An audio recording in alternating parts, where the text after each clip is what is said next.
Fala galera! Olá pessoal! Estamos de volta. Depois de um ano sem postar o vídeo, várias transições na nossa vida. Nós História pra estamos contar. aqui para compartilhar um pouco da nosso trajeto aí, Até da com a boca nossa caminhada. Ficou até com a boca seca. Tivemos um ano aí de afastado, né, Demos um tempo, né? do nosso canal. Precisamos reorganizar a cabeça, o coração, a vida. Resumindo um pouco da nossa história aí, né, de um ano pra cá. Nesse meio tempo aí a gente, no meio da pandemia, né, a gente tentou voltar pro Reino Unido, onde a gente foi... Na verdade, após esse último vídeo que a gente fez, né, no Luxemburgo, nós fizemos 2 vídeos no Luxemburgo. Esse último vídeo que a gente fez, a gente estava de passagem no Luxemburgo e estava a caminho do Reino Unido. A gente tentou voltar para o Reino Unido, só que foi uma tentativa de retorno mal sucedida. Tinha uma proposta de trabalho no Reino Unido e a gente sabia dos riscos, sabia que estava tudo fechado, estava no lockdown. Foi o pior momento da pandemia aqui na Europa e foi pós-Brexit, então tudo mudou. E mesmo assim a gente correu o risco, a gente colocou a nossa conta em risco e a gente decidiu voltar para o Reino Unido. Nisso que a gente decidiu voltar para o Reino Unido, a gente foi barrado na imigração. Não tivemos sucesso, ficamos na famosa salinha da imigração, né, o Custódia quer, mas foi um aprendizado, tivemos a oportunidade de conhecer a França, fomos a Torre Eiffel. Não, voltando um pouco na imigração... Não vamos entrar no detalhe. Calma, voltando um pouco na imigração, a gente ficou lá, a gente não fica detido, né? Na imigração do Reino Unido a gente não fica detido, a gente fica sob custódia. Então a gente ficou numa salinha super confortável, tinha água, suco, comida à vontade pra gente. Eles realmente cuidaram da gente, né? Disseram que possivelmente eles iriam revistar as nossas malas, mas no final das contas eles, né, com certeza eles perceberam que a gente estava muito tranquilo, que a gente dormiu na sala, um dormiu no colo do outro. E eles não revistaram a nossa mala, só que a gente ficou de 1 da tarde a 9 da noite preso na imigração, né, sob custódia da imigração, e liberaram a gente. Simplesmente disseram que não iam liberar e nesse dia muitas outras pessoas também não conseguiram passar na imigração. Inclusive tinha uma família naquele dia que o marido tinha a residência, mas ele não conseguiu entrar com a família dele, porque a família dele não tinha o visto, então ele teve que retornar, né, para o país de origem deles, para pegar o visto para a família, enfim. Então, o cenário realmente não foi favorável, só que a gente precisou recalcular a nossa rota. Nisso, claro, obviamente, o dinheiro vai sempre acabando, né? Então, nessa história, o dinheiro foi indo pro ralo. E a gente pensou, para onde a gente vai, né? A gente decidiu ir para a Espanha e antes da Espanha a gente deu uma passadinha em Paris. Tivemos a oportunidade de conhecer a Torre Eiffel. Tivemos a oportunidade. Onde nunca na minha vida eu pensei que um dia eu iria conhecer a Torre Eiffel. A Christian poderia ser talvez o sonho dela, né? Mas o meu... Sim. Sinceramente nunca foi. E quando a gente se deu conta era Valentine's Day, então foi super... Muito maneiro, foi maneiro, Foi romântico. Ai. E olha, primeira vez, hein, que você faz isso na frente das pessoas. E, enfim, a gente teve também perrengue em Paris, mas isso é história para outro vídeo. E daí a gente foi para a Espanha. Na Espanha a gente decidiu aguardar a documentação do Pablo. Por quê? Porque a partir do momento que ele vem no Luxemburgo reconhecer a cidadania, ele tem que esperar 4 meses e 5 dias para ele poder solicitar o passaporte dele. Então, que é a famosa segunda fase que todo mundo faz quando vem a Luxemburgo. O reconhecimento é a segunda fase. Então ele fez a segunda fase, né, que estava lá no vídeo, a gente veio fazer a segunda fase. Então a gente teve que esperar esses 4 meses e 5 dias para ele conseguir o documento dele europeu. Enquanto isso, estávamos sem documento pela Europa. Então vivemos aí 5 meses na Espanha. Eu trabalhei num restaurante de comida brasileira.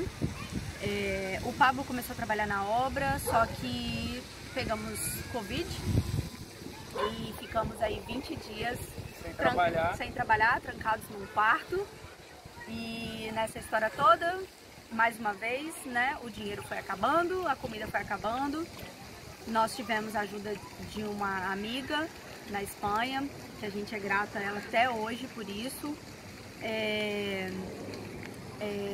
A minha mãe, junto com a minha irmã, mandou pra gente 100 euros, na época era R$700. E com isso a gente decidiu ir para Portugal. Isso tudo a gente fez de ônibus, né? O famoso Flixibus da Europa, para quem não conhece. A gente tem mais quilômetros rodados pela Europa do que pelo Brasil. De Flixibus, de ônibus. É verdade, é verdade. Enfim, passamos esse tempo na Espanha, passamos essas dificuldades na Espanha. Fica um vídeo muito longo se a gente contar detalhes, depois a gente pode, de repente, contar detalhes de cada perrengue, porque são muitos perrengues.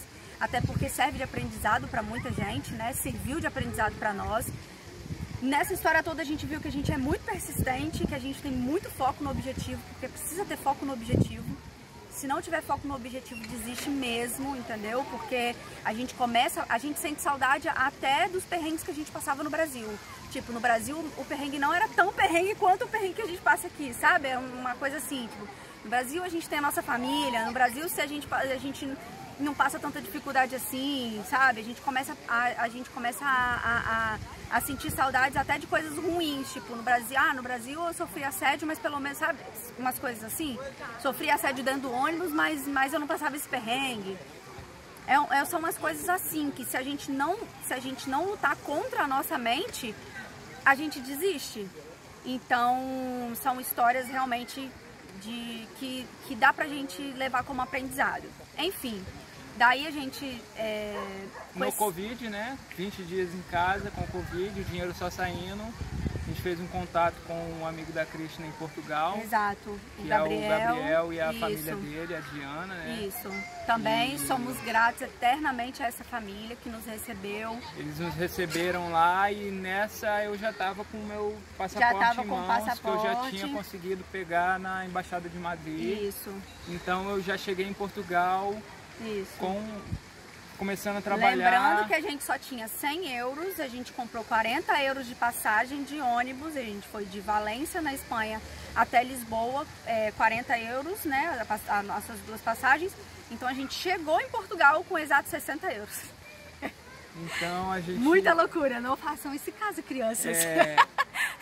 A gente, chegando em Portugal, eu consegui trabalho, eu consegui me registrar como cidadão europeu residente em Portugal, que é a condição de cidadão europeu. Ele precisa de ter um contrato de trabalho em algum país da Europa que estiver morando, que não seja o seu país de origem.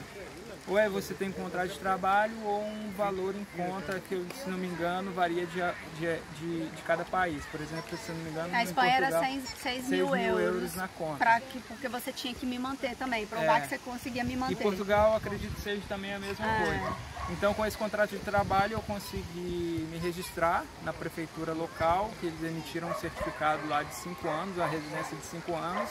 Assim... Só que em Portugal nós ficamos apenas 7 meses. 7 meses. Na verdade, Portugal, todas as pessoas que vêm falar com a gente, né? A gente quer ir para Luxemburgo, mas não tem documento. A gente fala, sinceramente, vai para Portugal, que é uma mãe para o imigrante.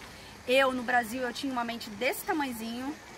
Por quê? Porque eu achava que Portugal, tipo, só tinha brasileiro e português. Quando a gente chega em Portugal, a gente vê que tem marroquino, indiano, a quantidade de indiano que tem em Portugal é surreal. Então, assim, todo mundo tá ali com o mesmo objetivo, conseguir o documento europeu e ir para outro país. E tem uns que continuam morando lá porque gostam, né? Exatamente, enfim, se adaptam à vida, Portugal. Tem gente que gosta de Portugal. Inclusive, e tem gente que tá ali só para pegar o documento. Antes da gente ir para Portugal, a gente conversou com o Bruno, né? Bruno Souto, que nos deu um norte do que fazer quando chegar em Portugal. Na Espanha ainda a gente entrou em contato com ele. A gente conversou 2 horas com ele. É um amigo nosso que mora aqui em Luxemburgo. E antes de vir para Luxemburgo, ele morou 6 anos, se eu não me engano, 6 anos em Portugal. Então ele deu todo o caminho das pedras pra gente. Chega em Portugal, vai na freguesia, vai na junta da freguesia, vai em tal lugar, faz isso, faz aquilo, para vocês não perderem tempo. E aí, assim, realmente foi a chave pra gente, porque Pablo chegou já com o documento europeu, já fez o registro dele, e depois eu também consegui fazer o meu registro, que isso é uma história para outro vídeo também, né? Que, assim, a gente também já ajudou outras pessoas a virem para Portugal. A gente aconselha já vir com alguns documentos certos. Tem uma amiga nossa que está em Portugal, que ela com 2 semanas já estava trabalhando, porque ela já veio com alguns documentos certos, né? Ela não perdeu o tempo dela chegando em Portugal para pedir o documento dela, o registro e tudo mais, mas isso é história para outro vídeo.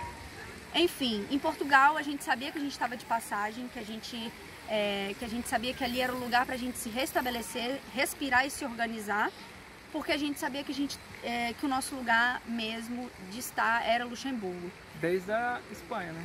Desde a Espanha, só que a gente não tinha condições financeiras. Por quê? Porque o custo de vida em Luxemburgo é alto.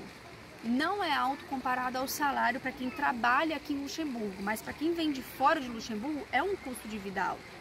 Você né? chegar, você pagar um aluguel que seja Airbnb, de um quarto, um Airbnb. Exatamente. Você tem que ter pelo menos aí ter uma estratégia definida, né? Exato. Foi o que a gente foi a estratégia, definiu, isso né? aí, foi a estratégia que a gente traçou. A gente trabalhava durante o dia lá em Portugal e fazia delivery à noite. Pablo trabalhava numa empresa, eu trabalhava na limpeza e chegava em casa, tomava banho, comia um pão e tacava ali pau no delivery. Foi divertido, né, amor? A gente comprou um carrinho, a pessoa que vendeu o carro pra gente ainda dividiu em 2 vezes. 700 conto, besourinho. Econômico? Besourinho, tem saudade dele. E enfim, então a gente ficou aí nesse ritmo, aí uma família, a gente tava procurando quarto pra alugar, né, porque também não dá pra gente ficar morando de favor na casa dos outros pra sempre. Então uma família nos recebeu, a Fran, com a família dela, que mora no nosso coração eternamente também. E a gente alugou o quarto na casa dela e dali a gente começou as coisas começaram a fluir, a gente começou a trabalhar pra caramba, trabalhava, ficava até meia-noite trabalhando, 11 horas da noite trabalhando. No outro dia tinha que acordar 5 horas da manhã para trabalhar e trabalhamos, e daí foram 7 meses. E com 7 meses a gente comprou a passagem para o Luxemburgo e hoje estamos aqui na terra do Duque. Estamos na planejamento, organização, cabeça no lugar, foco no objetivo, todo mundo consegue. A gente conseguiu, né, Pablito? Exatamente. A gente conseguiu, todo mundo consegue. Isso aí. Valeu. Obrigado. Até a próxima. Tchau.